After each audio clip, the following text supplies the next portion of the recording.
নমো বিষ্ণুপাদায় কৃষ্ণ পৃষ্ঠায় ভূতলে শ্রীমতে ভক্তি সিদ্ধান্ত সরস্বতী নামিনে শ্রী বাষ্যবানবী দেবী দ্বৈতায় কৃপাব্দয়ে কৃষ্ণ সম্বন্ধ বিজ্ঞান দায়িনে প্রভবে নমঃ। হরে কৃষ্ণ।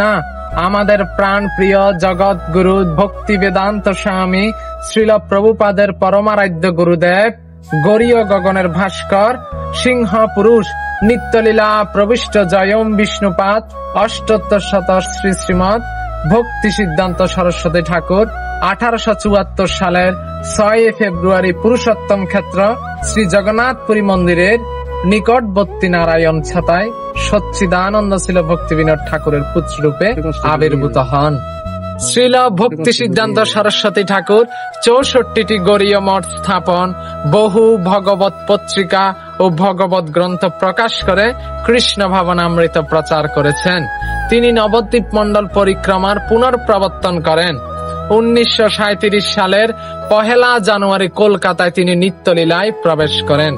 ভক্ত ও ভগবানের জন্ম মৃত্যু নাই, আবির্ভাব তিরোভাব বেদে কয় এই কথাটি চৈতন্য চরিতামৃতে কৃষ্ণদাস কবিরাজ গোস্বামী বলেছেন। এই জগতে ভগবান ও তার মহান ভক্তের জন্ম মৃত্যু নাই, কিন্তু আমাদের মতো জঘন্য অপরাধী ব্যক্তিদের জড় জগৎ থেকে উদ্ধার করার জন্য ভগবান ও তার মহান ভক্তের তিরোভাব আবির্ভাব লীলা করে থাকেন।